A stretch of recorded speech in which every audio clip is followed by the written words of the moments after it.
ದಕ್ಷಿಣ ಭಾರತದ ರಾಜ್ಯಗಳ ಸಿಎಂಗಳ ಸಭೆ. ಕೇಂದ್ರ ಗೃಹ ಸಚಿವ ಅಮಿತ್ ಶಾ ಕರೆದಂತೆ ಸಭೆ ಇದು. ಚೆನ್ನೈನ ಕೋವಲಂ ಬಳಿಯ ಕಾಸ್ಕಿ ಹೋಟೆಲ್ನಲ್ಲಿ ಸಭೆಯಲ್ಲಿ ಭಾಗಿಯಾಗಿರೋ CM DK Shivakumar, Tamil Nadu CM Vijay, Andhra CM Chandrababu, Kerala CM VD Satheesan, Puducherry CM Rangaswamy. ಇನ್ನು ಪ್ರಮುಖ ಪ್ರಸ್ತಾಪಗಳು: ಮೇಕೆದಾಟು ಯೋಜನೆ ಸಭೆಯಲ್ಲಿ ತಮಿಳುನಾಡು ಪ್ರಸ್ತಾಪ, ಕ್ಷೇತ್ರ ಪುನರ್ವಿಂಗಡಣೆ ಹಾಗೂ ಸವಾಲುಗಳ ವಿಷಯ ಪ್ರಸ್ತಾಪ, ಮಹಿಳೆಯರು ಮಕ್ಕಳ ಮೇಲಿನ ದೌರ್ಜನ್ಯ ತಡೆಗೆ ಸ್ಪೆಷಲ್ ಕೋರ್ಟ್, ಆಂಧ್ರ ಪುನರ್ರಚನೆ ಕಾಯ್ದೆ ಮತ್ತು ಪಿಎಂ ಆವಾಸ್ ಯೋಜನೆ, ನಾಗರಿಕ ವಿಮಾನಯಾನಕ್ಕೆ ಸಂಬಂಧಿಸಿದಂತೆ ಪ್ರಮುಖವಾಗಿ ಚರ್ಚೆ, ದಕ್ಷಿಣದ ರಾಜ್ಯಗಳ ನಡುವಿನ ಸಹಕಾರಗಳ ಸಭೆಯಲ್ಲಿ ಚರ್ಚೆ, ರಾಜ್ಯಗಳ ಗಡಿ ಹಾಗೂ ಜಲ ವಿವಾದ ಮತ್ತು ಬಂಡವಾಳ ಹೂಡಿಕೆ ಇಂತಹ ವಿಷಯದ ಬಗ್ಗೆ ಪ್ರಸ್ತಾಪ ಮಾಡಿರುವ ನಿಟ್ಟಿನಲ್ಲಿ ಕೇಂದ್ರ ಗೃಹ ಸಚಿವ ಅಮಿತ್ ಶಾ ಅವರ ಸಮ್ಮುಖದಲ್ಲಿ ಸಭೆ ನಡೀತಾ ಇದೆ. ವರದಿ Pramod, news bureau, Chennai. We also place on record a very warm welcome to each of us. There are two, one to the side of the hall and one to the side of the hall during the course of our proceedings today. As we prepare for a day of incredible deliberation on matters of common interest or cooperation with the region, we also invite you to switch your phones to silent mode as we begin. Silent will help change the channel.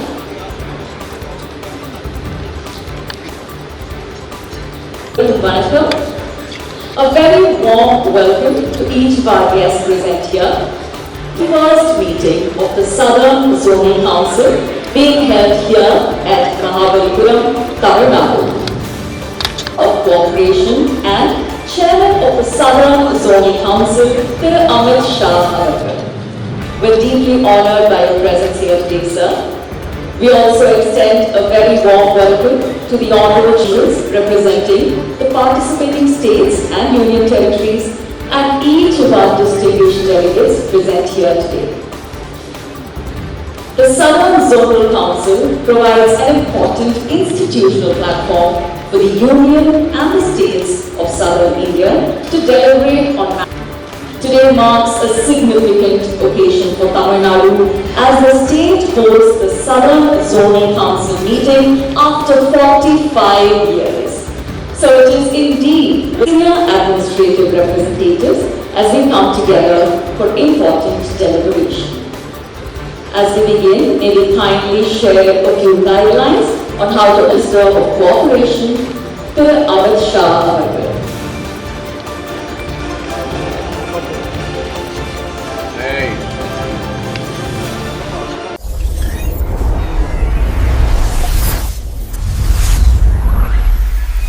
Karunadu TV. ರಾಷ್ಟ್ರೀಯ shooting ಪ್ರಯೋಗಿತದಲ್ಲಿ ಮೊದಲ ಸ್ಥಾನ ಗಳಿಸಿದ ಕೊಡಗಿನ ಮೊದಲ ಕ್ರೀಡಾಪಟು.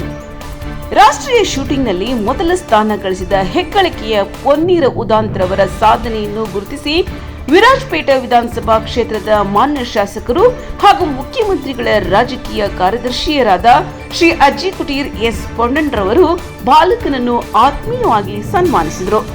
ಬಾಳುಗೋಡುವಿನಲ್ಲಿ ನಡೆಯುತ್ತಿರುವ ವಿಶ್ವ ಬುಡಕಟ್ಟು ದಿನಾಚರಣೆ ಕಾರ್ಯಕ್ರಮದಲ್ಲಿ ಈ ಸಾಧಕ ವಿದ್ಯಾರ್ಥಿನಿಯನ್ನು ಸನ್ಮಾನಿಸಿ ಶುಭ ಕೋರಿದ ಮಾನ್ಯ ಶಾಸಕರು, ಕೊಡಗಿನಿಂದ ಇಂತಹ ಸಾಧನೆ ಮಾಡಿದ ಮೊದಲ ವ್ಯಕ್ತಿ ಎಂಬ ಕೀರ್ತಿಯನ್ನು ಸದಾ ಗಮನದಲ್ಲಿಟ್ಟುಕೊಂಡು ಮುಂದಿನ ದಿನಗಳಲ್ಲಿ ಮತ್ತಷ್ಟು ಸಾಧನೆಯನ್ನ ಮಾಡಿ ನಾಡಿಗೆ ಕೀರ್ತಿ ತರುವಂತೆ ಆಗಲಿ ಎಂದು ಹಾರೈಸಿದರು.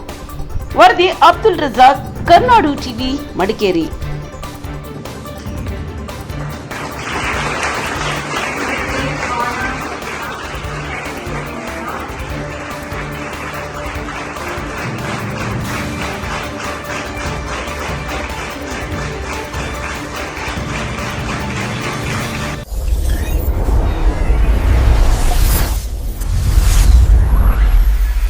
ಕರುನಾಡು ಟಿವಿ.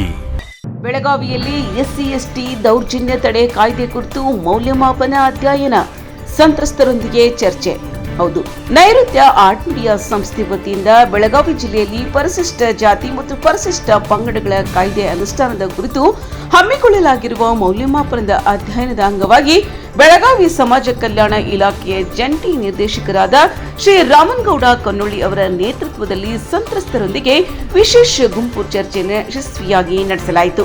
ಈ ಸಭೆಯಲ್ಲಿ ಕಾಯ್ದೆಯ ಪರಿಣಾಮಕಾರಿತ್ವ, ಸಂತ್ರಸ್ತರಿಗೆ ಲಭಿಸುತ್ತಿರುವ ಸೌಲಭ್ಯಗಳು ಹಾಗೂ ಕಾನೂನಿನ ನೆರವಿನ ಕುರಿತು ವಿಸ್ತೃತವಾಗಿ ಚರ್ಚೆ ನಡೆಸಲಾಯಿತು. ಈ ಗುಂಪು ಚರ್ಚೆಯಲ್ಲಿ ಸಮಾಜ ಕಲ್ಯಾಣ ಇಲಾಖೆಯ ಸಹಾಯಕ ನಿರ್ದೇಶಕರಾದ Shri Basavaraj ಚೆನ್ನೈರಾವ್, ತಂತ್ರಾಂಕಿತ ವ್ಯವಸ್ಥಾಪಕರಾದ Shri MB Hosamani, DCRE police ಇಲಾಖೆಯ ಅಧಿಕಾರಿಯಾದ ಶ್ರೀಮತಿ ರಂಜಿತ್ ಗಿಲ್ ಹಾಗೂ ವಕೀಲರಾದ ಶ್ರೀ ಎಡಿ ಕೋಳಿಯವರು ಭಾಗವಹಿಸಿದರು. ಕಾಯ್ದೆಯ ವಿವಿಧ ಆಯಾಮಗಳ ಕುರಿತು ಸಂತ್ರಸ್ತರೊಂದಿಗೆ ಮಾತುಕತೆ ನಡೆಸಿದರು ಮತ್ತು ಅವರ ಸಮಸ್ಯೆಗಳನ್ನು ಆಲಿಸಿದರು. ಕಾರ್ಯಕ್ರಮದಲ್ಲಿ ನೈಋತ್ಯ ಆರ್ಟ್ ಮೀಡಿಯಾ ಸಂಸ್ಥೆ ಬೆಳಗಾವಿ ಪ್ರತಿನಿಧಿ ವೈಶಾಲಿ ಅವರು ಕಾರ್ಯಕ್ರಮವನ್ನು ಅಚ್ಚುಕಟ್ಟಾಗಿ ನಡೆಸಿಕೊಟ್ಟರು. ಸಮಾಜ ಕಲ್ಯಾಣ ಇಲಾಖೆಯ ಸಿಬ್ಬಂದಿಯಾದ ರಾಜಶೇಖರ್ ಶೆಟ್ಟಿ, ಮೋಹನ್ ದುಗಾಡೆ, ಪ್ರಜ್ವಲ್ ಕೋಲ್ಕರ್ ಹಾಗೂ ದೌರ್ಜನ್ಯ ಕಾಯ್ದೆಯ ಸಂತ್ರಸ್ತರು ಉಪಸ್ಥಿತರಿದ್ದು ಸಭೆಯ ಯಶಸ್ಸಿಗೆ ಸಹಕರಿಸಿದರು. ವರದಿ ಮಹೇಶ್ ಶರ್ಮಾ, ವಿಶೇಷ ವರದಿಗಾರರು, ಉತ್ತರ ಕರ್ನಾಟಕ.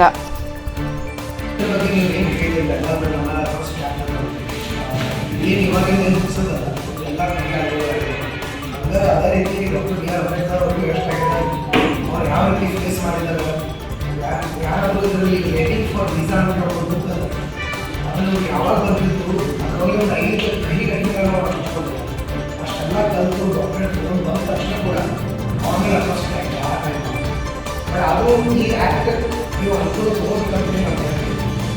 ನಾನು ಹೇಳಿದಂಗೆ ಏನಿಲ್ಲ, ಅವುಗಳ ಜಾತಿಯಿಂದಲೇ ಮಾಡಿದರೆ ಮಾತ್ರ ಅಟ್ರಾಸಿಟಿ ಆಗಿದೆ. ಕೆಲವೊಂದಷ್ಟು ಅಫೆನ್ಸಸ್ ಅದಾವೆ. ಅವರಿಗೆ ಕಂಪ್ಲೀಟ್ ಆಗಿ ನೋಡಿದ್ರೆ ಒಂದು ಇಷ್ಟ ಕೊಟ್ಟಿದ್ದಾರೆ. ಅದರೊಳಗೆ ಯಾವುದೋ ಅಫೆನ್ಸಸ್ ಆದ ಅಟ್ರಾಸಿಟಿ ಅದು ಕೋರ್ಟಿಗೆ ಬಂದ ತಕ್ಷಣ ನಿಮಗಾಗಿ ಸ್ಪೆಷಲ್ SP ಅಂತ ಅಪಾಯಿಂಟ್ಮೆಂಟ್ ಇರ್ತಾರೆ. 10 ವರ್ಷ ಮೋರ್ ದೆನ್ 10 ಇಯರ್ಸ್ ಎಕ್ಸ್ಪೀರಿಯನ್ಸ್ ಇರ್ತದೆ. ಅಂಥವ್ರಿಗೆ ಕೇಸ್ ಕಳಿಸ್ತಾರೆ. ಅಲ್ಲಿ ನೀವು ಬಂದ್ಬಿಟ್ಟು ಎಕ್ಸ್ಪೆನ್ಷನ್ ಕೊಡಬೇಕು ಅನ್ನೋದು ಏನಾದರೂ ಕಾಸ್ಟ್ ರಿಪೇರ್ ಮಾಡಬೇಕಂತ ಹೋಗಿಲ್ಲ. ಮತ್ತು ಸರ್ ಹೇಳಿದ್ರೆ day to day account system ಕೊಡ್ತಾರೆ. ಪ್ರತಿ ಡೇಟ್ಸ್ ಬಂದ್ಬಿಟ್ಟು ನೀವು ಅಕೌಂಟ್ ಸಿಸ್ಟಮ್ ಹೋಗ್ಬೋದು. ಆಮೇಲೆ ನಿಮ್ಗೆ ಏನು ಪರಿಹಾರ ಇರೋದಲ್ಲ ಅದು ಮಾತಾಡ್ತೀವಿ ಕಲ್ತ್ಕೋಬೇಕಾದ್ರೆ ಅದು ಅದೊಂದು ವಿಷಾದಕರ ಸಂಗತಿ ಅದ. ಕನ್ವಿಕ್ಷನ್ ರೇಟ್ ಅದ ನೋಡಿ ಅದು ಕಡಿಮೆ ಇದೆ. ಅಕಾರ್ಡಿಂಗ್ ಟು NCRB ನಮಗೆ ಒಂದು ಬರುವಾಗ ರಿಸರ್ಚ್ ಮಾಡ್ತಾ ಇದ್ದಾರೆ ಮೇಲೆ. ಸೊ ಆಲ್ಮೋಸ್ಟ್ ಅದು ರೆಡ್ಯೂಸ್ ಆಗಿದೆ.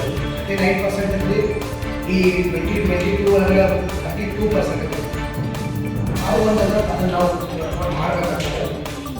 ಮಾಡ್ತಾರೆ ಸಮಾಜ ಕನ್ನಡ ಇಲಾಖೆದವರು ಅದಾಗಲಿ ಅಂತ ನಾವು ಆಶಿಸ್ತೀವಿ.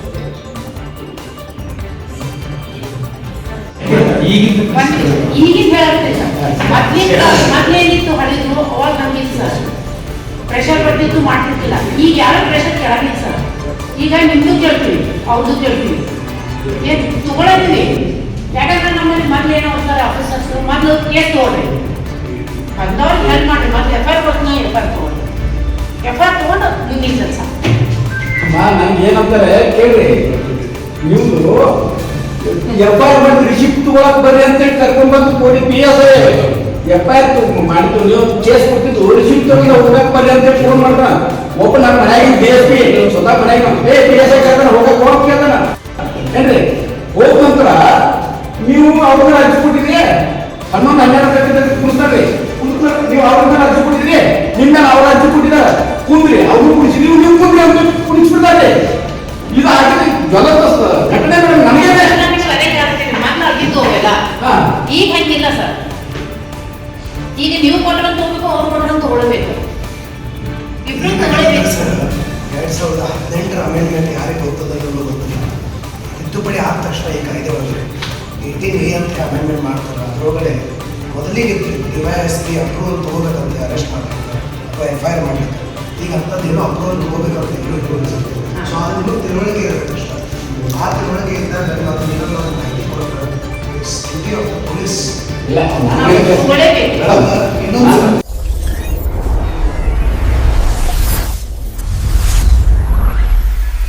ಕರುನಾಡು ಟಿವಿ.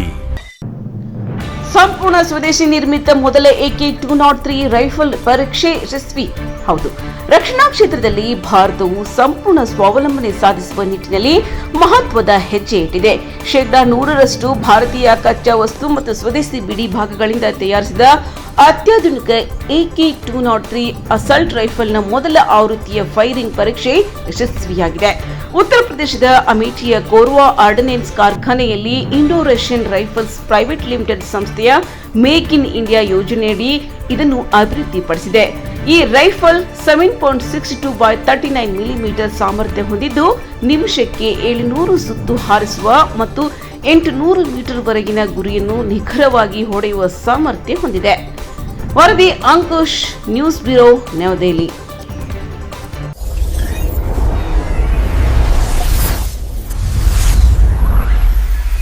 ಕರುನಾಡು ಟಿವಿ.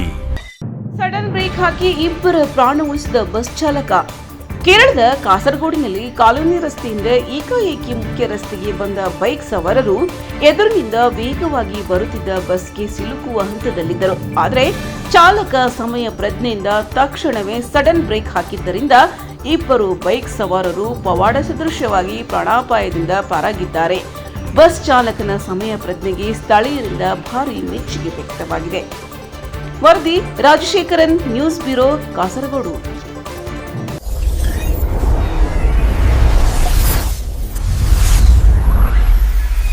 ಕರುನಾಡು ಟಿವಿ. ಯಶ್ ಟಾಕ್ಸಿಕ್ ಈವೆಂಟ್ನಲ್ಲಿ ಭಾರೀ ಅವಘಡ. ಸೌಂಡ್ ಲೈಟಿಂಗ್ ಕುಸಿದು ವಿದ್ಯಾರ್ಥಿಗಳಿಗೆ ಗಾಯ. ನಟ ಯಶ್ ಅಭಿನಯದ ಟಾಕ್ಸಿಕ್ ಚಿತ್ರದ ಫ್ರೀ ರಿಲೀಸ್ ಸಮಾರಂಭ ಹೈದರಾಬಾದ್ನ ಮಲ್ಲಾರೆಡ್ಡಿ ವಿಶ್ವವಿದ್ಯಾಲಯದಲ್ಲಿ ಅವಘಡಕ್ಕೆ ಸಾಕ್ಷಿಯಾಯಿತು. ಧ್ವನಿವರ್ಧಕ ಮತ್ತು ದೀಪಾಲಂಕಾರಕ್ಕಾಗಿ ಅಳವಡಿಸಲಾಗಿದ್ದ ಬೃಹತ್ ಮೆಟಲ್ ಗೋಪುರ ಕುಸಿದು ಬಿದ್ದು ಇಬ್ಬರು ವಿದ್ಯಾರ್ಥಿಗಳು ಗಾಯಗೊಂಡಿದ್ದಾರೆ. ಯಶ್ ವೇದಿಕೆಯಲ್ಲಿ ಮಾತನಾಡುತ್ತಿದ್ದಾಗ ಈ ಘಟನೆ ನಡೆದಿದ್ದು, ತಕ್ಷಣವೇ ಅವರು ಭಾಷಣ ನಿಲ್ಲಿಸಿ ಗಾಯಾಳುಗಳ ಬಗ್ಗೆ ವಿಚಾರಿಸಿದರು. ಗಾಯಗೊಂಡ ವಿದ್ಯಾರ್ಥಿಗಳನ್ನ ಆಸ್ಪತ್ರೆಗೆ ದಾಖಲಿಸಲಾಗಿದೆ. ವರದಿ ಮಧುಸೂದನ್, ನ್ಯೂಸ್ ಬ್ಯೂರೋ, ಹೈದರಾಬಾದ್.